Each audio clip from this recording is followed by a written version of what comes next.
Sebagai seorang jurnalis yang baru diterima di sebuah media terkemuka, ini adalah kali pertamaku bekerja di media cetak nasional. Hatiku sangat senang. Lulus dari kuliah jurusan komunikasi, menjadi seorang wartawan memang idamanku sejak lama. Untuk kali ini, aku ada tugas untuk liputan laporan kecelakaan. Dan aku ditempatkan di sebuah rumah sakit di Bilangan Pedalaman, Kalimantan Barat. Mungkin rumah sakit itu sekarang beda dengan zaman dulu saat pertama kali didirikan. Setelah tiba di Bandara Pontianak, akhirnya kuputuskan untuk menyewa mobil untuk menemani perjalanan dari Pontianak ke Bengkayang. Biasanya, untuk penempatan tugas Jawa dan Bali dan Sumatera, aku lebih suka menggunakan mobilku sendiri. Tapi, berhubungan mobilku sedang diservis, maka mau tidak mau aku harus menyewa mobil. Oh iya, jarak dari kota Pontianak ke Bengkayang adalah sekitar 200 km. Perjalanan bisa memakan waktu kurang lebih 4 hingga 5 jam. Dari Pontianak, apabila diselingi dengan waktu istirahat. Disinilah cerita ini dimulai. Akhirnya setelah semua pengaturan, packing dan pengaturan charter mobil, penginapan dan sebagainya, pagi harinya setelah makan aku menunggu Pak Asep driverku. Pukul 04.15, Pak Asep driverku tiba, dan perjalanan pun dimulai. Pertama-tama kami singgah di Jalan Gajah Mada untuk sarapan pagi dan setelah itu kami menuju Siantan untuk membeli bekal dan bahan makanan. Selepas dari Siantan, perjalanan terasa begitu lambat setelah melewati Wajo, dikarenakan hujan yang begitu lebat dan jalan yang licin. Rombongan bus yang biasanya berseliweran sudah tidak kelihatan, dan tersisa mobil kami di dalam jalanan yang sepi. Kiri kanan, yang kami lihat hanyalah hutan sawit ataupun lembah dan jurang. Sampai tiba-tiba mobil berhenti dan mengambil putaran lain di jalur hutan. Pak Asep beralasan bahwa jalur hutan tersebut akan lebih cepat untuk sampai ke tujuan. Walaupun jalan alternatif tersebut melewati hutan yang kelihatannya cukup seram, apalagi di hujan lebat begini. Setelah menempuh perjalanan selama hampir 1 jam, tanpa terasa hari sudah mulai siang. Tapi dikarenakan cuaca hujan yang disertai badai, ditambah area di dalam hutan, membuat pandangan mata terbatas. Dan siang itu terasa seperti sore menjelang malam. Hujan dan petir disertai angin kencang semakin lebat dan mulai banjir di jalanan. Sepanjang perjalanan, aku dan Pak Asep saling bercerita mengenai kehidupan dan banyak hal untuk membuang rasa kantuk. Samar-samar di telingaku terdengar suara dentingan sape, alat musik khas suku Dayak.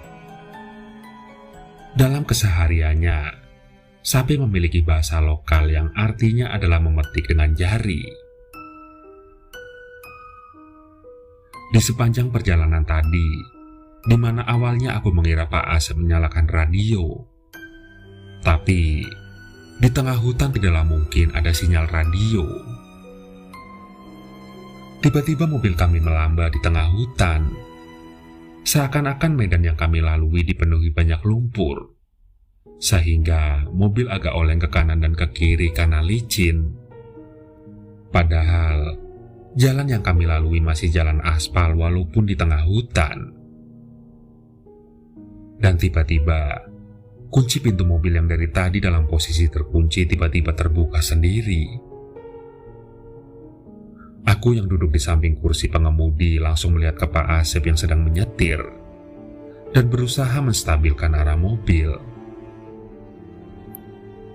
Kami saling berpandangan karena tahu tidak ada yang menyentuh kunci mobil. Pak Asep yang menyetir, kedua tangannya dari tadi memegang kemudi.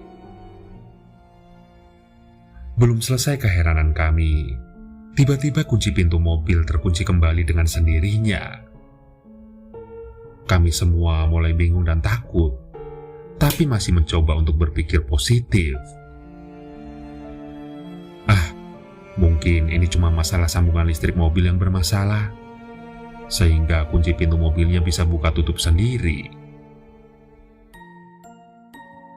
Untuk mengurangi rasa tegang, aku yang duduk di samping Pak Asep pun inisiatif memutar lagu. Sound system mobil yang kami tumpangi ini tipe otomatis memutar lagu ketika kaset lagu dimasukkan ke situ. Nah, sound system ini terlihat seperti sedang memutar pita kaset tersebut. Lagunya random putar. Lalu, tiba-tiba berhentilah satu lagu. Lagu yang terdengar asing.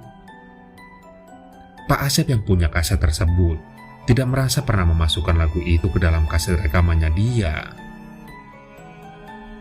Lagu ini dinyanyikan oleh seorang laki-laki. Lalu tiba-tiba sampai bagian ref, terdengar suara perempuan menyanyi. Kami semua sontak keringat dingin dan saling terdiam. Karena suara perempuan yang nyanyi itu lebih terdengar seperti berasal dari kursi penumpang di belakang daripada dari speaker mobil. Aku terburu-buru langsung menutup audio mobil. Tapi suara nyanyian tetap ada. Saat itu jalanan sudah sangat sepi dan gelap, karena kami sudah cukup jauh dari kota P dan menuju kota Bangkayang. Selain itu kami seharusnya juga sudah hampir mencapai lokasi peristirahatan terdekat. Tapi, dari tadi tidak ada kelihatan baik perumahan ataupun pom bensin. Pak Asep yang panik langsung saja tancap gas. Aku juga panik. Di mobil kami hanya terdiam. Biarpun mobil sudah melaju kencang dan suara hujan badai begitu keras, suara nyanyian masih saja terdengar. Padahal audio sudah di-off, tapi kaset juga tidak mau keluar dari audio tersebut. Dan tiba-tiba Pak Asep melihat tikungan tajam. Sontak Pak Asep menginjak rem dan kami pun terpental di mobil cukup keras. Beberapa barang bawaan meluncur ke depan. Di tengah jeritan kami, mobil menghantam pagar pembatas jalan. Mobil pun terhenti dan kami cukup shock. Pak Asep segera turun dan melihat kondisi mobil.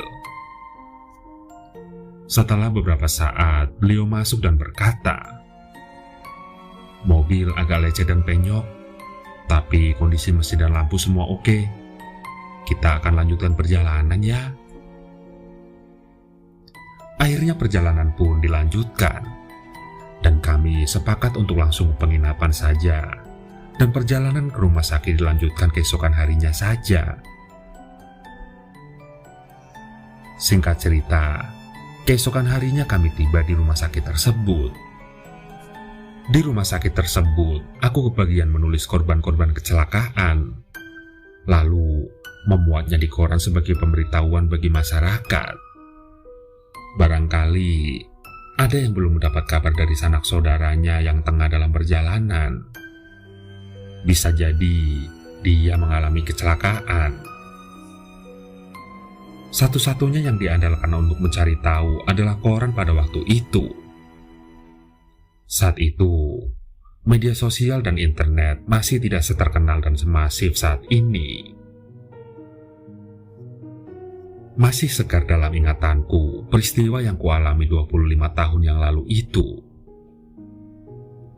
Malam itu, sekitar pukul 23.00 waktu Indonesia Barat, hujan dan petir mewarnai malam hari tersebut.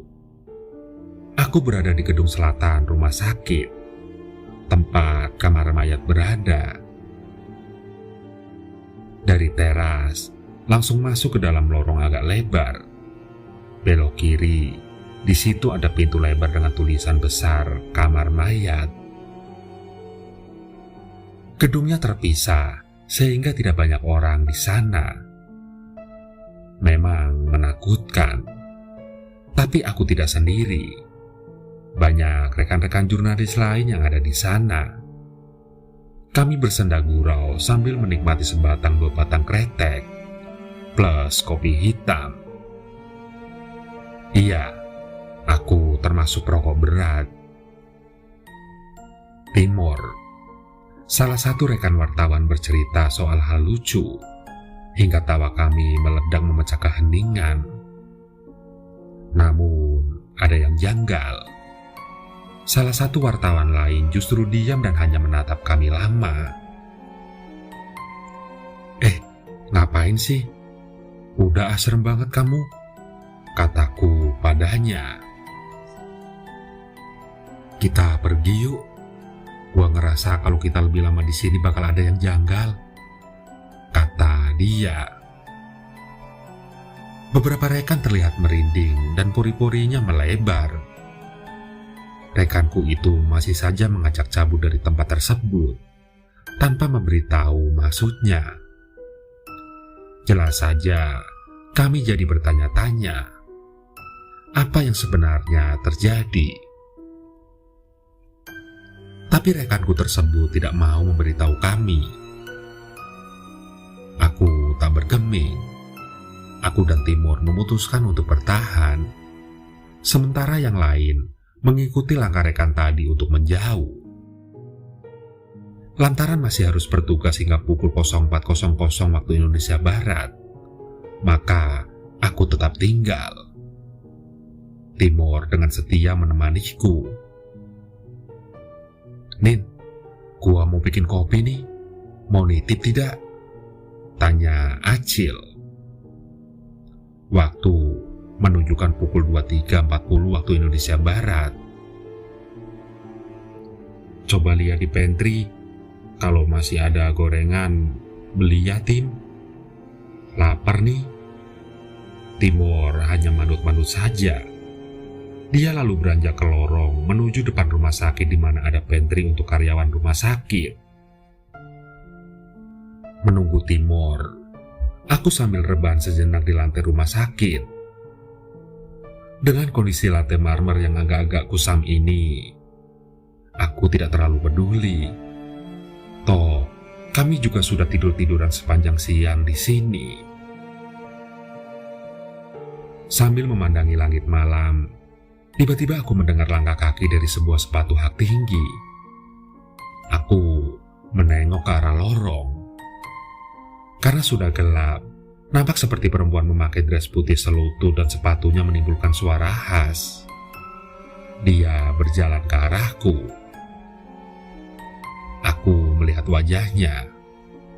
Wajahnya cantik, rambutnya sebahu, dan dia mengenakan baju terusan berbahan melayang warna putih. Ada bercak di dada sebelah kanan, mirip tumpahan saus, entah sambal atau tomat. Dia menghampiriku sambil tersenyum dengan wajahnya yang putih pucat, seperti habis bertemu dengan mayat. Kak, numpang nanya, apa jenazah seseorang ada? Dia terdiam agak lama. Ada dibawa ke sini, lanjutnya. Waduh, kurang paham deh mbak. Coba tanya suster penjaga di depan lorong, kataku. Sudah, tadi saya cari tidak ada orang di loket. Saya mau mencari tahu kondisi jenazahnya. Kecelakaannya di perjalanan menuju Bengkayang, di sebuah bukit. Apakah kakak bisa bantu saya? Kapan kejadiannya? Tanyaku. Sekitar jam 9 malam, mungkin sampai sini jam 10-an. Dia memberikan rinciannya. Sepanjang saya tadi di sini belum ada yang lewat, Mbak. Aku memandangi wajah wanita itu. Dia menatap ke arah kamar mayat. Tatapannya terasa kosong sambil terus memegang ke bagian dada kanannya yang tertumpah saus. "Nama Mbak siapa?" tanyaku. "Evi, Kak," jawabnya. Lalu wanita itu memandang ke arah depan. Tatapannya lagi-lagi kosong. Entah kenapa kali ini aku agak merinding. "Merokok nggak, Vi?" tanyaku lagi, memecah kekakuan sambil menawari Evi sebuah rokok kretek yang sebenarnya tinggal sebatang. Ia menolak dengan halus sambil menyunggingkan senyum tipis. Aku merasa pernah melihat senyum seperti itu, tapi entah di mana. Sambil ku ingat-ingat, ku bakar rokok terakhir sebelum Timur datang. Aku menghisap rokok sambil bergidik dan ketakutan. Iya, aku ingat.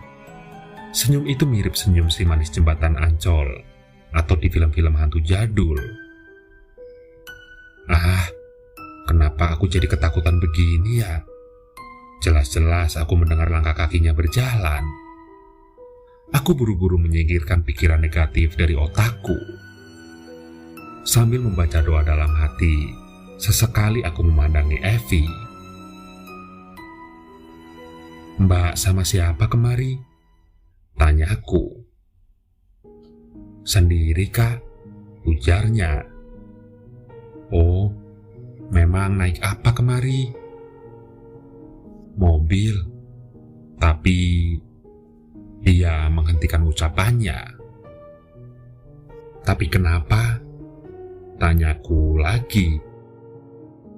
Dia hanya mengembuskan nafas sambil terus menunduk.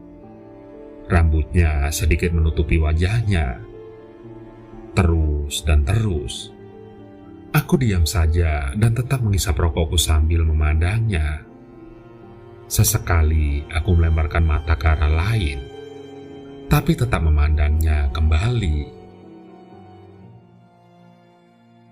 Mendadak, setelah lama berdiam menunduk, Evi mengangkat wajah dan tiba-tiba memandangku.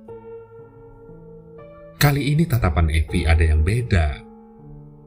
Kusadari bola matanya nampak semakin membesar, agak menutupi bagian putih. Aku semakin merinding. Sontak aku membuang muka sambil terus kuhisap rokok tak karuan. Perlahan ia kembali memandang ke arah depan dan tetap diam. Tubuhku semakin lemas, tapi jantungku tetap saja berdenyut kencang.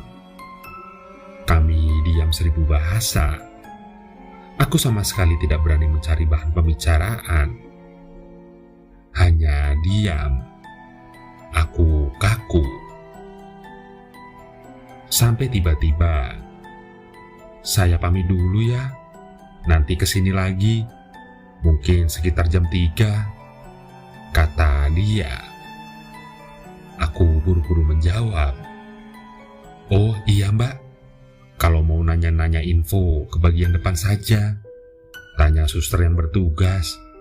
Mungkin sekarang sudah ada," kataku menyarankan. Dia hanya mengangguk, lalu berdiri dan berlalu.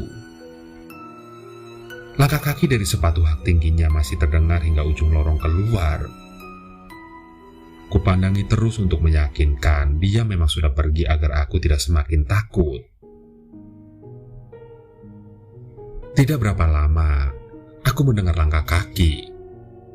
Kutengok di ujung lorong, dan aku pun lega.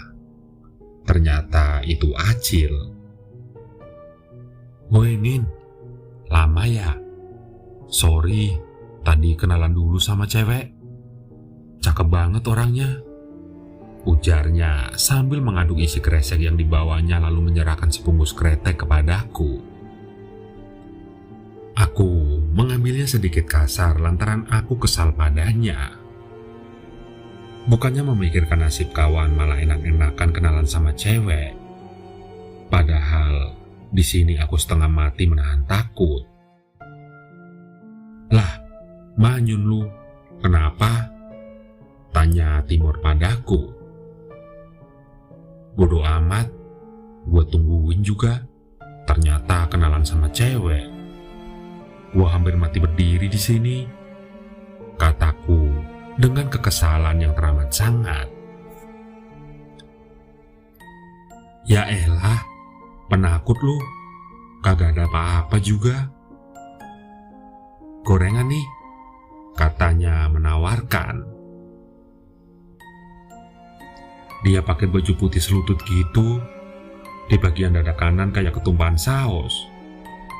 Gua rasa saus tomat, soalnya merah nggak orange. Kalau saus sambal kan rada-rada orange ya, kata Acil lagi sambil terus mengunyah gorengan. Aku terkejut, jantungku tidak karuan. Sekali lagi aku merinding lalu memandangi Timur. Dia sampai keheranan kupandangi dengan serius. Kenapa lu? Kayak habis ketemu setan, katanya tergelak. Aku memegang lengannya. Buset, dingin amat tangan lu. Kenapa sih?